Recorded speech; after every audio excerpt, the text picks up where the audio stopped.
À commencer par un sport extraordinaire, le wakeboard, et une famille tout aussi extraordinaire.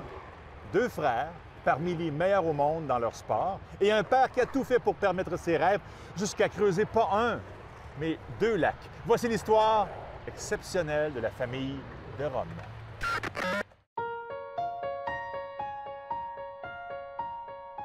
Mon père, dans son enfance, dans son adolescence, a toujours fait du ski nautique. Puis éventuellement, c'est devenu un de ses rêves d'avoir son lac privé. Je m'étais donné un défi de faire ça dans ma vie, puis c'est ce qui m'a tenu à aller dans... J'ai eu des dures épreuves dans ma vie, là, on n'embarquera pas là-dessus. Mais ce qui m'a tenu debout, c'est vraiment ce lac-là. Je savais qu'un jour, j'étais pour le faire. Puis tant que je suis down les soirs, là, ça va pas toujours bien dans la vie. Là. Je m'assis au bout du quai, puis je dis hey, je peux pas croire que j'ai fait ça. Là. Pourtant, j'ai parti ça, tout le monde m'a traité de fou. Là.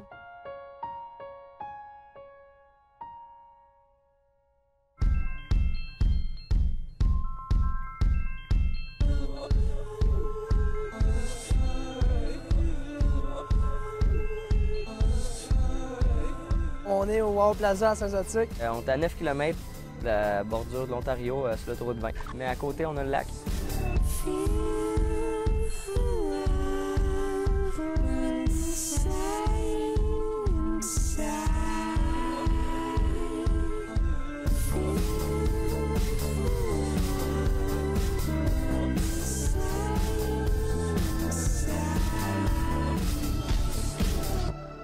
C'est ma place, c'est ici que je m'entraîne à chaque jour, puis c'est ici que j'entraîne aussi à chaque jour. Fait que c'est ma job puis mon lieu d'entraînement en même temps.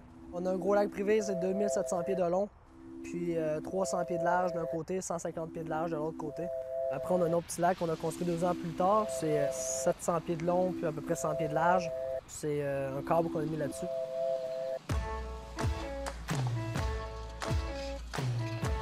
C'est un système de poulie à 2 tours. Autrement dit, c'est une corde à linge électrique qui marche sur le 220. Mon copain Jean-Michel Ouellette et moi, on a travaillé là-dessus durant 3 ans à faire un concept qui marche et qui coûte pas cher. Ça coûte 12 piastres d'électricité par jour. Quand le câble a ouvert ici, vers mes 16 ans, je crois, il y a 3 ans, c'est là que j'ai commencé à donner la claque serial, puis j'en ai profité au max, puis c'est ça qui m'a propulsé. Je dirais que qui a donné une direction peut-être à ma carrière puis qui m'a permis d'être un peu différent des autres riders. Ici, il ride comme il veut, à journée longue. Tu peux pas faire autrement que venir bon. Hein.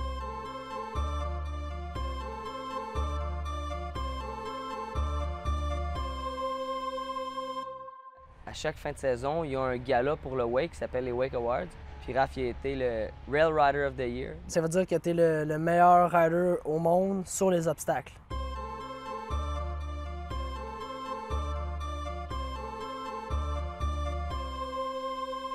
Dans mon cheminement, je suis rendu. C'est sûr que j'ai été un petit peu retardé. J'ai eu une blessure au coude. J'ai fait une cascade qui était peut-être mal calculée. J'ai fait une mauvaise chute, j'ai tombé, je m'ai ouvert le coude. C'était une petite ouverture, mais dans de l'eau vraiment polluée. J'ai été arrêté, je dirais, un bon 6 à 8 mois complètement, là, que j'étais à l'hôpital, puis que j'étais chez nous, puis je dormais, puis que je faisais pas grand-chose d'autre. Pas de sport, pas de planche à neige cet hiver, pas de hockey. C'était tellement loin que je disais à Gab, ils vont-tu couper le bras, là? La nuit, ça, je priais dans le fond pour pas... faut pas perdre mon bras, parce que sans ça, je perdais ma passion, puis je perdais ma job aussi dans le sens. Raph a pratiquement perdu sa carrière à cause de ça. Là. Regarde, ça fait 1 an, là, le 26 juillet, ça a fait 1 an, puis il n'est pas encore à 100 %. Doucement, je commence à faire du bateau, je commence à faire, je dirais, le quart, la moitié de mes figures que je pouvais faire sur le bateau avant. Fait que c'est à 75-80 % je dirais environ. Non, c'est pas évident, là, surtout quand tu vois ton frère qui est aux États-Unis, tu vois qu'il compétitionne, que lui, tout va bien pour lui.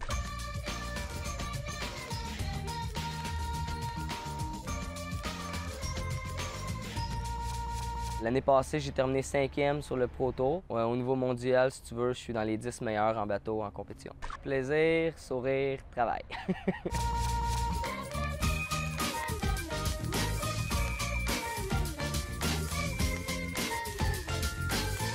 L'objectif pour la fin de saison, vu qu'il reste seulement 4 compétitions, c'est de me maintenir, essayer de faire le top 5 encore, puis d'essayer d'avoir d'autres photos, puis d'autres parutions dans les magazines, sur les sites web, dans les vidéos, tout ça. J'ai déjà été le coach, puis ma femme dans le bateau, puis c'était comme « Ah ouais, allez, tu vas l'avoir! » Des 25, puis 30, sans arrêt. Ma femme disait « Tu vas le tuer! » Je disais « Hey, c'est moi le coach, je débarque, c'est pas content. » Je suis pas un coach, je suis un motivateur. Mais non, ils se coachent entre eux autres. Tu sais, on s'aide ici et là, mais c'était surtout de la motivation où pour aider la créativité, tout ça, ben, on se laisse inspirer par l'autre. Tout ce que je peux lui dire, les motiver, puis je lui dis, garde, j'aurais une wake dans mon temps, je vous clencherai encore. Ça nous met au faux poudre pour au moins 3-4 jours.